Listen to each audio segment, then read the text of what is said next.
Hello, hello. This is a new video of me watching some replays. Today we're gonna watch some of Tundra versus tidebound. We're gonna start from their first met on the tournament, Division Dota 2 Masters. And the game was basically a day ago.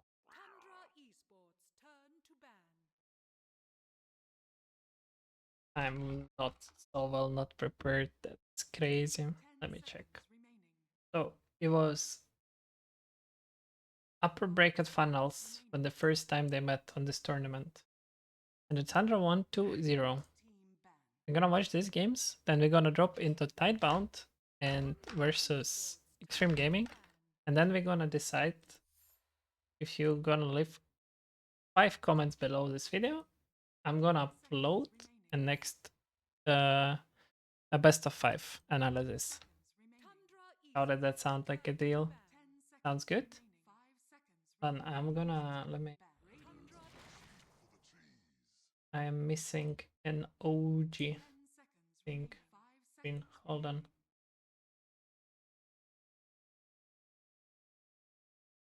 Do I have it? Where do I have it here? I have a funny one. I have like a not-tail typing one. While I'm doing it, let me find the OG logo really quickly.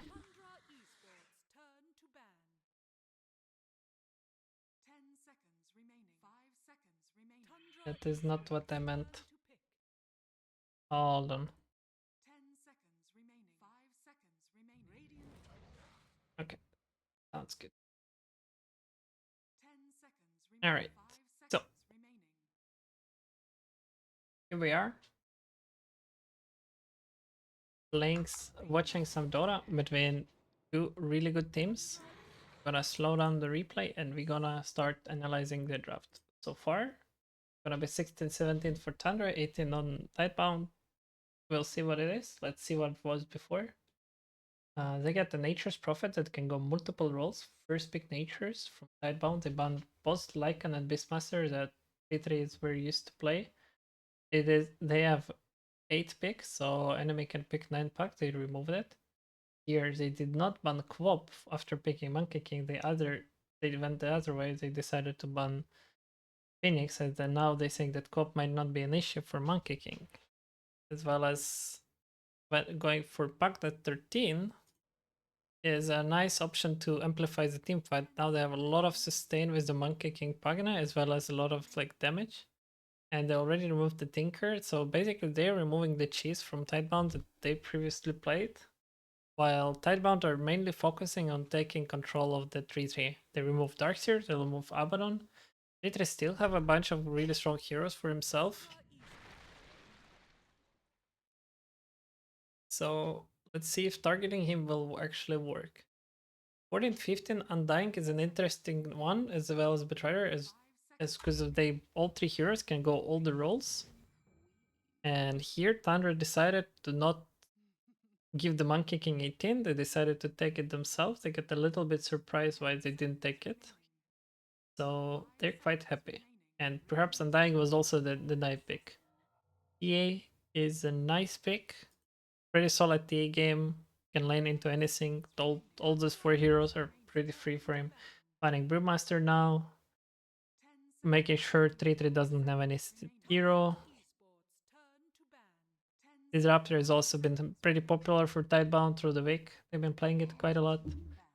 Clockwork was not so popular. Perhaps they have their own idea or read. It's pretty good against these 3 heroes. Monkey, Pagna, and Tiny are struggling a lot versus Clock, and also Quop cannot really kill him early on.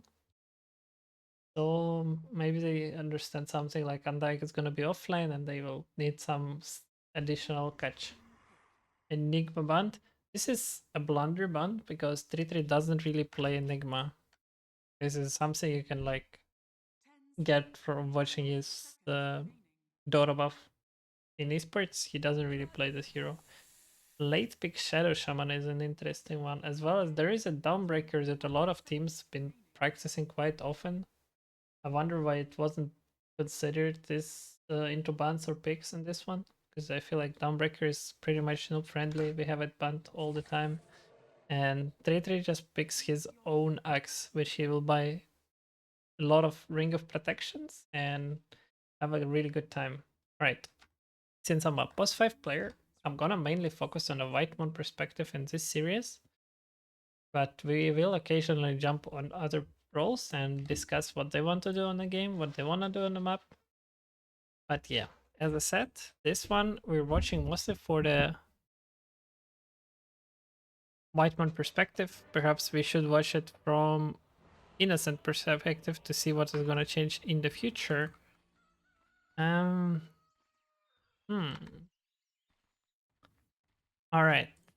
You know what? Let's do innocent perspective. If Whiteman is gonna do something outstanding, that means we're gonna see it. Probably. Hopefully. Right.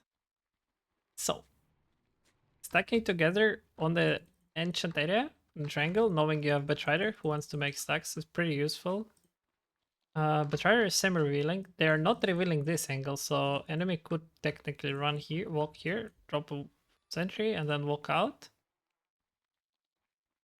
And now we late smoke on minus 40 seconds. Server ward is on Betrayer. You can see how they are warding now.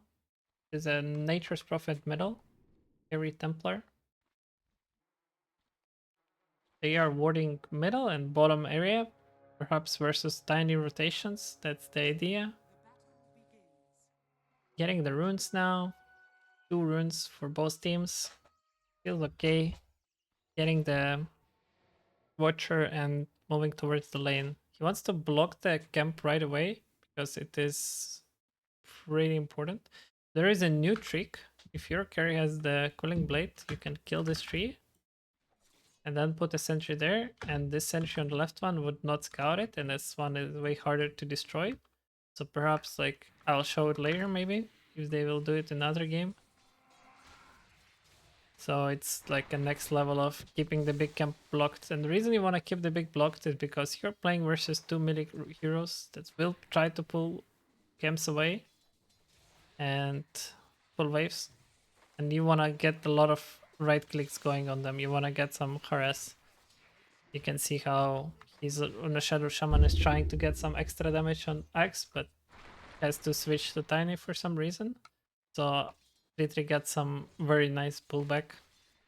And he's also getting the self very crazy hero, has 5 HP region, almost 6, while having 11 armor. Is massive. Tiny level 2, get the toss. They are trying to finish Shaman, but he will be fine. The wave is pushing in the Radiant side, and you can see here is how uncomfortable now Tidebound feeling about this. As Shaman would die, and luckily he wasn't first blood. He cannot help him. If you would not, if you would play safer on Shaman, they will just dive TA and probably kill him. So it is pretty fine considering the disaster it went. In order for this to not happen, we need to go back a little bit and see how the lane double stacked. So let's really quickly watch. There is three creeps on the axe. He's pulling them backwards, not pulling them on the range creep, keeping them on the melees, making sure his range is alive. Then there's the wave is still around him. This wave is still considered here, and she is trying to pull creeps backwards. But you can see because Axe is attacking him already, the double wave already happened. So him keeping the wave there allowed the creeps to stack before the tier 1 tower. Meaning now him tanking the creep wave, killing it fast, is giving this a lot of pressure on the tower, which is not allowing Shiro to CS properly. He did get a lot of CS though anyway, so pretty much last hit it almost all the creeps in the lane. But still pretty good pressure from Tundra, as well as they're now going for the Lotus and getting it on Tiny is also massive. Saxa Neta. Neta Saxa. Gentlemen and ladies. Alright. What do we have here? Another toss back. Another pressure. We're looking towards Axe getting an early phase boots, early blade mail afterwards. He's gonna get another chainmail and just walk into TA non-stop. I guess that's his plan. He's been playing this Axe for quite a lot. While Whiteman is actually ganking mid, Shaman doesn't seem like he can help there. Pretty interesting. Maybe it's because Undying doesn't really wanna... Monkey King doesn't really want to lane versus Undying anymore. So he's been trying to gank mid as well. This Undying offlane is very, very strong. Alright. Let's skip a little bit. It's at a 5-minute run. They're tipping mid to help. Killing the Saxa, and this is usually the time when you are considering to get some night vision, as well as you try to get it earlier. This one is ult, so he will have to bring himself a new wards, seeing the rotations, playing for active runes. That's like the idea, to abandon the pressure on Axe unless the Rider can come and help. And that would be a nice solution to fighting this Axe, is to get like additional hero to help killing him. But perhaps they want to do it once Undying has level 6. With the Shaman plus Undying, they can pretty much kill him. Very good ward placed by, I think, by... Let me check who placed. Was Whiteman who placed this ward. The ward would secure all the rotations from Shadow Shaman, just unfortunately it got... Fortunately for Innocent, for Y, got dewarded. They are stacking 2 supports now with offlaner, who is level 6, Faceboots, very strong. That's a very nice usage of their power, meaning Monkey King is not ready to fight. Kwop is not ready to fight yet. So they are using the hero that is ready, and that is good. They will end up killing Axe, but they brought all 5 heroes to kill him and lost Shaman in the process. If Monkey King would consider taking this Wisdom rune earlier, that would be really, really good for Tundra. Okay, so next plan for us as a Shadow Shaman here is to get our level 6, because it's gonna give us a lot of objectives. I would consider taking some XP from the lane as well as stacking, but stacking is usually the first priority, as you multiply your own XP gaining with it. You get additional 30% when you receive XP next to your allies when they're killing the camp, if you were the one stacking them. Alright, getting levels. Soon gonna run to stack again. Cannot really help on middle, as Nature's Prophet just gonna die. Places the sentry around the tower to prevent enemy from seeing him. And he wants to continue getting the XP. He's not playing with his team right now and resting the ward from Whiteman. While blocking agents, he found the ward. Found Pagna, they will kill him, but you also get the courier. And the fact that it's not TA farming this stack, but Undying could be dangerous, but it's also pretty fine. You get level 6 now, feels good. Wanna buy Arcane Boots. And probably Blink is an option. Some other lands people sometimes buy. You can also buy normal items like Glimmers, Solars, whatever you desire. A lot of Adas, if you're like me. But most importantly is to use your ultimate as with little cooldown as possible and get a lot of tempo for objectives. As for now, came to mid, killed with his allies. They are diving a little bit too much. Like the objective is dead, but they want to use the Undying. And they will bring all the numbers and get all 3 kills and the tower. So they end up killing 2 cores, plus Tiny, plus Pagna a little bit earlier, and only lost like 3 heroes in the back. I guess it's fine for both teams, but better for Radiant because they already killed the 2 objectives, and they're gonna look for one more. You can see how he's moving towards bottom. This is a classic Sax award. He's been warding this for quite a lot. Usually he's warding it a little bit later. I wonder if it's actual Sax award. It is. The next Sax award is going to be here later. But usually. I didn't start the Sax awards for a while because I wasn't been competing versus him and watching the replays too much of the Tundra. We'll see. It's just interesting how when you look at the different post 4 players, they have different habits and studying them is nice.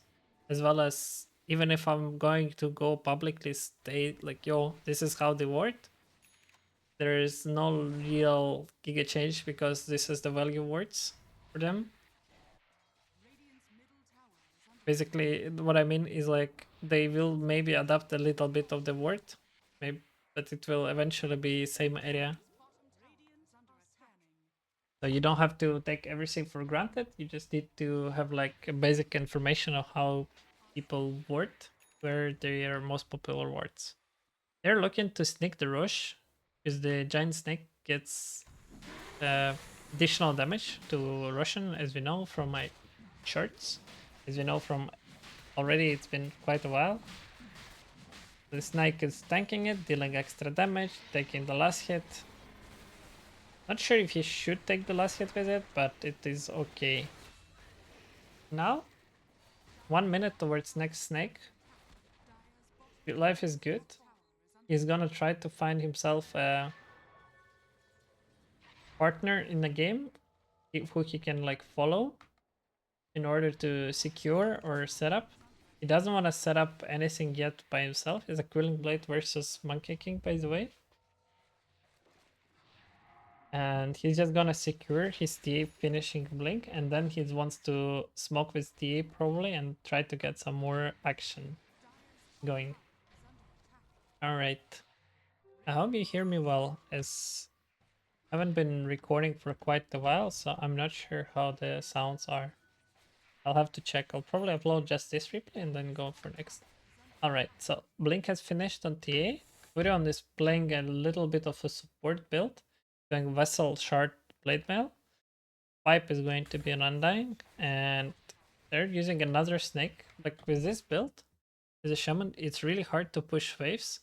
So him tipping around his core and allowing him to push the wave all the way to tier 2 is what allowing him to get this ward and drop this giant snake, as well as if you would want to get some ward around the tower, which will allow Betrayer to lasso enemy if they would like to defend, which they didn't. So they decided to do something else. He gave the words to Betrayer and like, yo, you figured it out.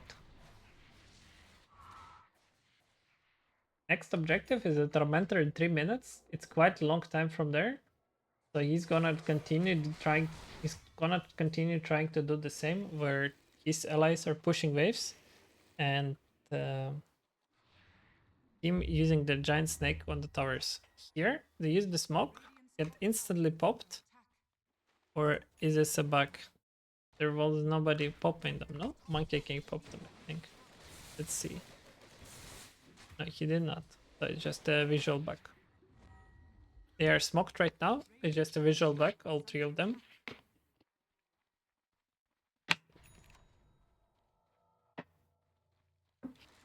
Running towards active rune. Have Pipe finished on Undying, have Blink finished on TA.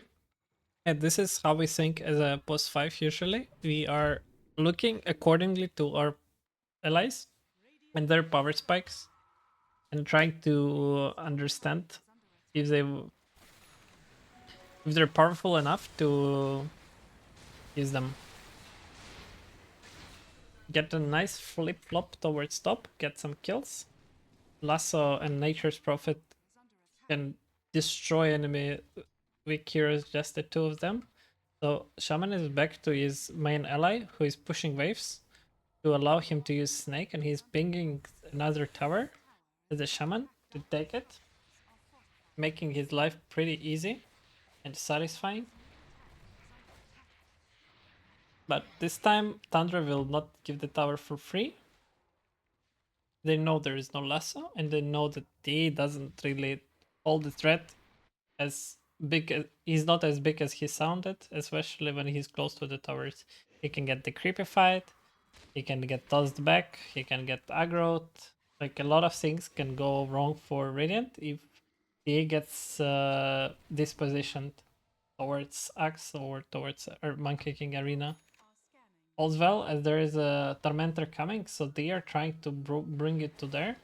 Now I'm considering to think next time for Shaman is to always keep in mind that your snake wards are going to be 2 minutes cooldown. So the latest you want to drop them is 1800. After that, you kind of don't want to drop them in order to have them on the Tormentor, if that makes sense. Did Axe get popped? I think so. They felt the Axe presence near them, taking a control around Tormentor, letting TA get additional hits, so he's gonna stack up his melt twice before his allies will come. Well, they came earlier anyway, so it doesn't really matter. Get a shard and shaman, which allows you to click your items when you are chicken, which will allow him maybe to get a tumbler toy, stick, some lotuses is nice to grab. And we can see that the Betrider had blink cooldown, so he couldn't catch Tiny. To those who don't know, which is next objective after usually for the teams, is the next rush and the BKB timings. This is like 21 minutes in the game. Soon, heroes will not be able to burst enemies as fast as they were before, right? Like everyone just becomes way more tankier towards minute 24, 25. And you kind of wanna, you have a small window now when you can still burst with magic, like with the fast magic, but later it becomes the poke damage where you wanna kite when you wanna get a lot of abilities and items that will allow you to sustain more, as it's gonna give you a big advantage over your enemies. Like Ghost Scepters and supports, Glimmers, Force stuff, etc. So, got a nice save on Betrider. Crystallis tried to kill him. Very well played. Yes, Crystallis was doing the solo play, and you can see that Y is not showing too much in the map. And that's very nice. He's for their perspective, he's unless he's walking under wards, he's probably they probably don't know where he is. They probably see him for like 10 seconds after the laning stage in total, which is great. Not showing yourself on the shaman is creating a threat on whole map, as enemy might consider Betrider and shaman already setting them up. They tried to get Monkey King with the Furion chart. It's honestly a nice idea, as well as buying this Orchid. Funny thing, my last Nature's Prophet mid-game, I played versus Nothing to Say, and I went Orchid first item, and I won. That was fun. I was also playing without charts, so I wasn't really an expert. Alright, so first time in the game, he gets spotted. Axe used BKB, and this should be quite satisfying for both teams. For there, it is satisfying, meaning they probably forced multiple TPs here, as well as get Shaman kill. And for Radiant, it is satisfying because Axe used his first BKB for pretty much just in one kill, and not much of Goldswing is going to happen. So Tundra won themselves a little bit of map, and Tidebound won themselves a little bit of advantage over the team fights. A little bit. Shaman is respawning, using the smoke. Thinking about connecting to Tormentor. This is a very nice combo of heroes, Shaman and T, with a T innate, which allows you to see when exactly Roshan is going to spawn. and Shaman being able to kill it very quickly. This is something we could consider as a group to start picking more. Alright. Getting a Quelling Blade on the high ground, getting some nice wards around. They secure the vision. Roche is moving towards top. You can see Undying is abusing some nice feature when currently Russian is moving with a 270 speed. Take 30 seconds for him to reach from bottom bit to the top. But if he would throw any enemy, he suddenly starts, even though it says 270, for some reason his move speed is way faster. So instead of getting there in he got in a rush pit for 6 seconds earlier, which is interesting. Alright, there is no Tiny. Tundra will not contest the rush, allowing another snake to get the rush kill. Axe got a nice mid-hero kill. This one is also, again, Axe is winning some map for himself and allies. As one nature is dead, they will not progress too much on the map. And that allows Tundra to feel more brave, pushing out waves aggressively. Oh, cool. The TA got in the arena. He's in trouble right now. Furion is tipping. Trying to get Shaman is trying to get Monkey King, but will fit eventually. And let's see this fight again from tidebound perspective. So, what happened? Monkey stun. DA tried to Hurricane Pike him in, so now he has no Hurricane Pike for 17 seconds. This is big, because once he used 2 disposition items, you are now just a range creep. Pretty much hitting Axe who has 70% physical resistance.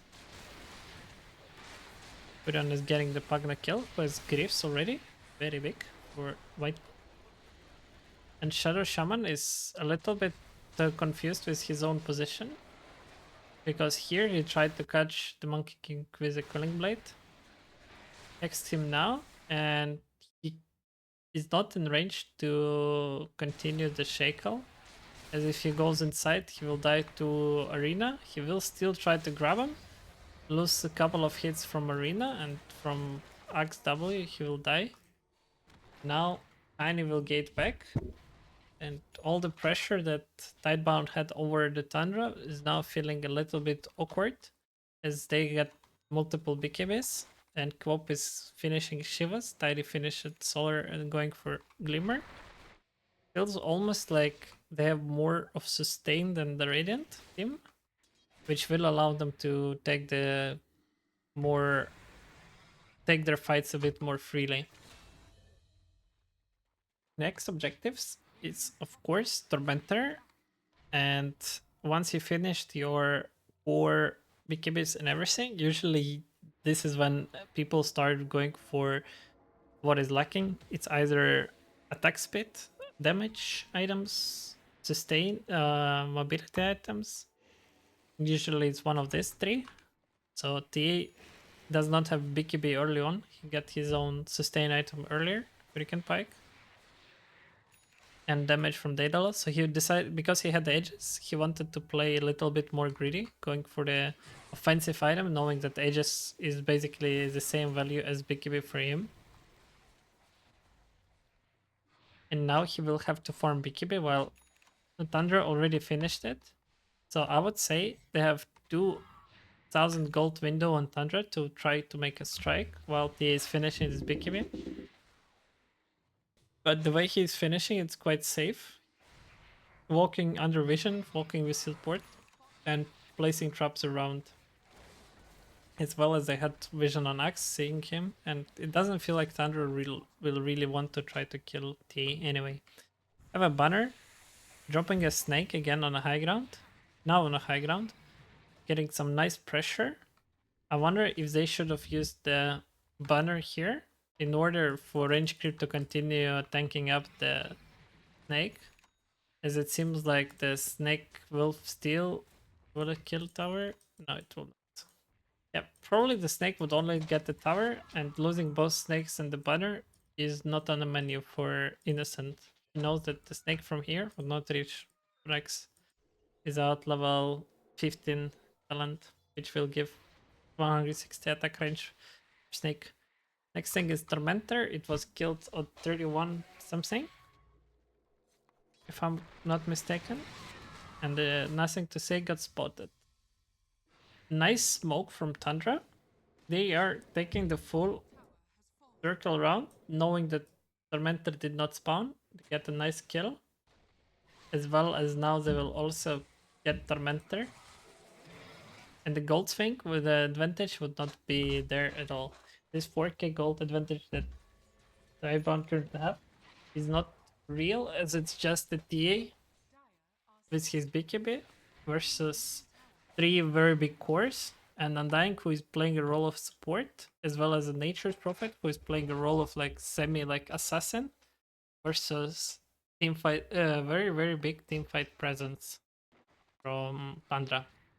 So we are, as a Tidebound in this replay, already can feel like our team fight is just a TA, is our main damage source, and we need to do everything for him to deal damage, which can include Furion baiting, jumping in with his spells, as they just did, trying to get some kills. Undying is doing the same. The baited arena. This should be pretty solid for Tidebound here.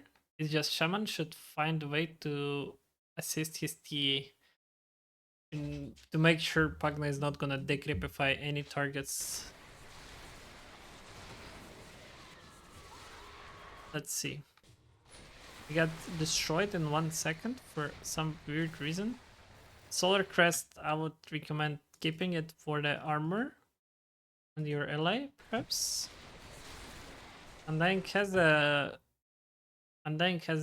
passive which will allow him to respawn immediately once he's dead, and he will be able to TP on the outpost. So unless you wanna save your Furion, you should not really show yourself as you being like the only disable. And very nice focus target from Crystallis here, making sure he gets the kill, as well as Axe got some nice Rider kill, and this is when the game turns, which is a big scenario for Tidebound. The other way we would see the Radiant fighting is when the Rider is lassoing, force stuffing away, and Tundra starts panicking. For example, if they find some support or monkey king or even axe or quap, like any target would work as long as TA can hit them without getting punished. Alright. Here we have this issue of only one hero is doing damage, meaning now the game becomes more of a split push for Radiant. They kind of gonna try to play up more.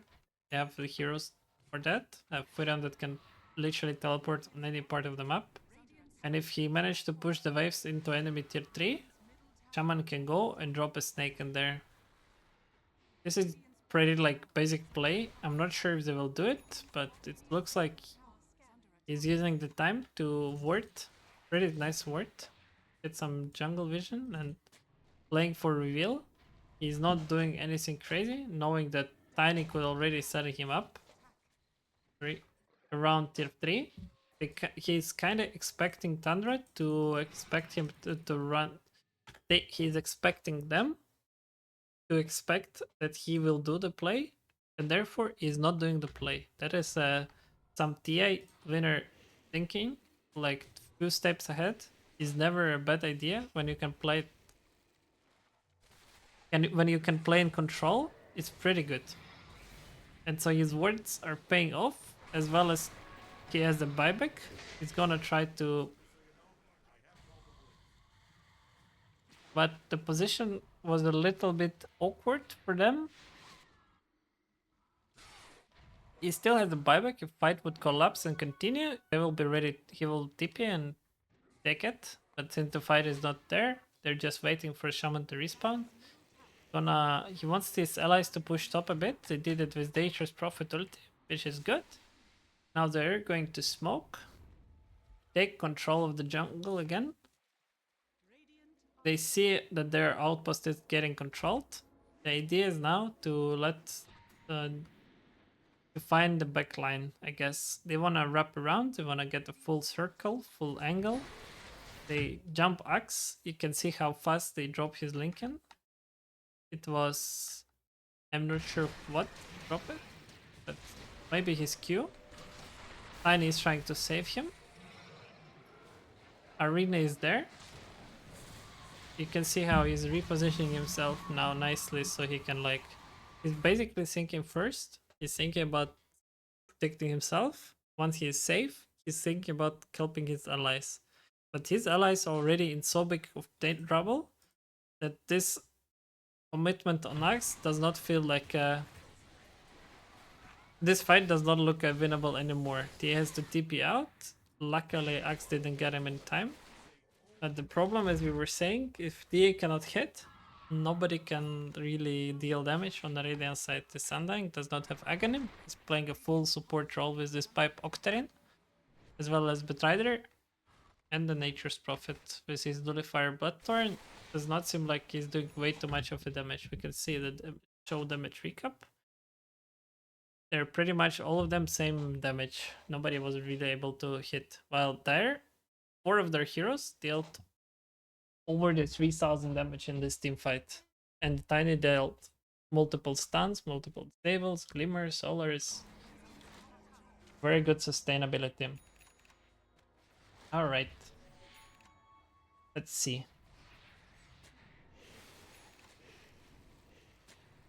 The Dire now took the rush. From the Shaman perspective, he wants to finish Blink.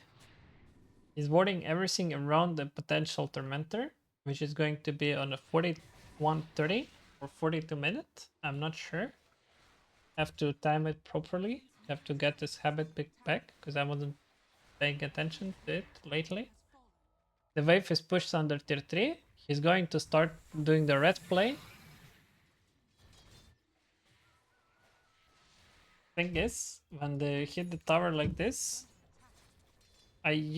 sometimes I used to think that maybe better to kill the creeps, is it? In order for your snake to be all alone versus tower. But in the end, it doesn't really matter, as the tower will not fall. They are tipping out from Tormentor as they know that they are approaching, that Tundra have the timer of it. They don't really mess around. They have a lead, they have a control of the map. So what do we want on Furion to get back on track? We want the BKB, as we were saying earlier, that is very important. We want to get Aghanim, Scepter on Undying. And Betrider is considering getting BKB by himself. We got spotted while overthinking reality, because we lost the map control. You can see all the 3 waves are pushing into Radiant side, maybe not middle. So from his perspective, one sec. From his perspective, he's quite safe, but he's not really, because he doesn't see enemies. He only saw Axe a moment ago on bottom, and he sees Quop now, so he feels like he has time to walk here. The problem is there is no real business for him here, so he just unfortunately. The Tundra was a little bit step ahead and really trying to get the kill on support. They're showing Quop on top is what made him like feel more safe, that they were not all together. So now Tundra is going high ground. You can see how in the every fight, Whiteman is regioning his allies fully. But after regioning allies, he has to walk to the neutral camp, click ulti on the creep, and get his HP back.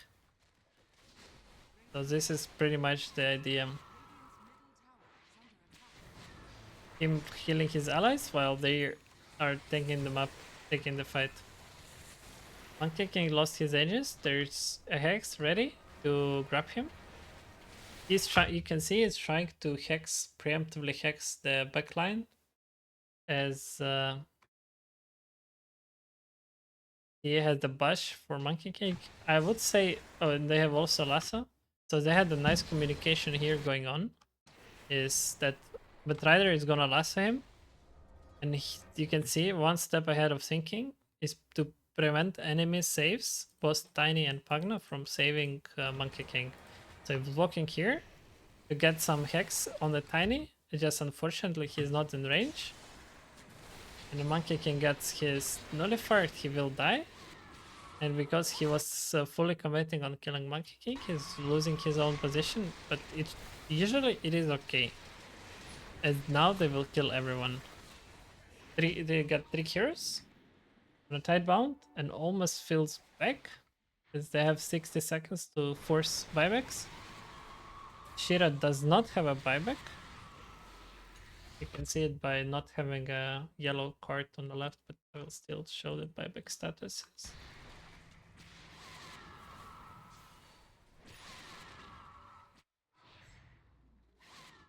Something I've noticed about this team is that they sit in a position order in the lobby. Pos 1, pos 2, pos 3, pos 4, pos 5. That's nice. Feels good.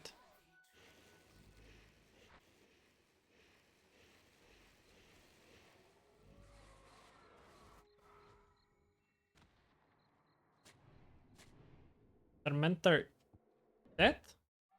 Tormentor is bottom because it's nighttime. There would take it. And meanwhile, they try to kill Pagna here. But this kill is not as easy as it might seem. Because Pagna will get his... The moment Pagna will get nullified off, he will be fine. He also has BKB. So now he can decreepify himself. And you know that the BKB plus Ghost form is literally invulnerability in terms of Dota for most things. Being untouchable is massive. TA has finished his Rapier, but Shadow Shaman does not have a buyback. The game still is the same in terms of damage department, but now when Undying have Dagonim, he can maybe get, like, in a long fight, he will feel better than Axe after Axe uses his refresher. But he needs a really long fight to shine, as Undying feels like. He does have a buyback, and he also has innate coming in 80 seconds, which feels good. Let's see all the items in the game before the final fights. We have Butcher finished the Monkey King with Mjolnir, Refresher, and Scatty, playing fully on controlling the TA. We have... Oh, one sec. Yeah. Refresher Lincolns on Axe, as well as the BKB. And they have also... Saxa has a Lotus Orb, plus double Lotus. Great Lotus. He has a buyback and travel boots, which is also massive. He can save his ally, potentially feed, die, use his perfect poor hit clock on enemy. It also has evasion on it. Pretty interesting. They have double evasion here, triple evasion there. And Monkey can still have the...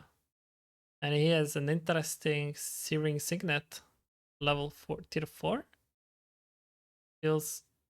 Seems like he likes this item quite a lot. I'm not sure if it actually does a lot, but probably it's pretty good versus TA Refraction, I guess.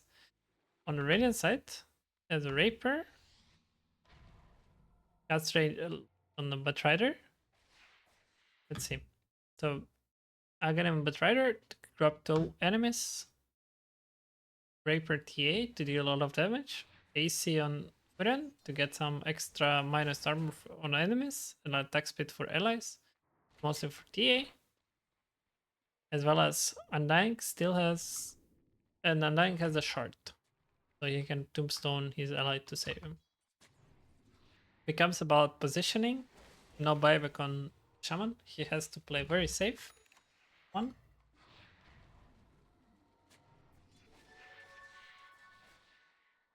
And they're looking to contest Russian as they know exactly the timer. Our timer is a bit wrong, even though we're watching on the replay. Maybe it's not. Alright. Tundra decided to wrap around, get the smoke either across tier 3 or through the high ground or across fully.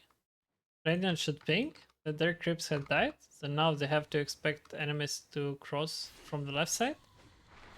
Shaman with a nice reaction almost got cold. That was very scary, as he doesn't have buyback. If Shaman would die here, it would feel really bad for Radiant in the terms of fight. Tundra failed their initiation, they're backing off. They are not fighting around after the initiation was failed, as they know that running into Raper double lasso would just result in them losing 2 heroes without gaining anything back in back.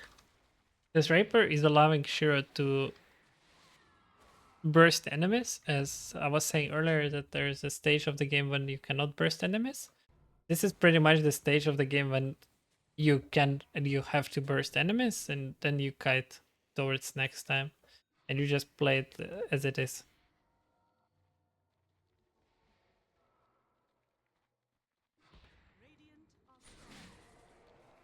Alright, Roche is up. Wop is pushing waves with his Octarine. Tiny's finished his AC. Farming his buyback now. It's 1k gold. As you can see, because of the trial bots, he can play pretty aggressively pretty far. Trying to get foot and kill, but nothing to say read it. As well as the Shadow Shaman is smoking towards bottom. They're trying to get this tiny kill. They revealed, but got revealed by X and jumped away. Feels a bit sneaky. Oh no. Still has no buyback as Shaman. Lost his position. Tried to survive, but now when there is no Shaman, Radiant are fully bailing and this fight becomes a disaster. Without Raper and buyback on TA, they will just call it. I said I want to cover both games, but honestly I'm recording it at 5 AM. So I'll just drop this video randomly as it is. Thank you for watching and good night. Have a good day. We'll watch second game later and I'll upload it as well.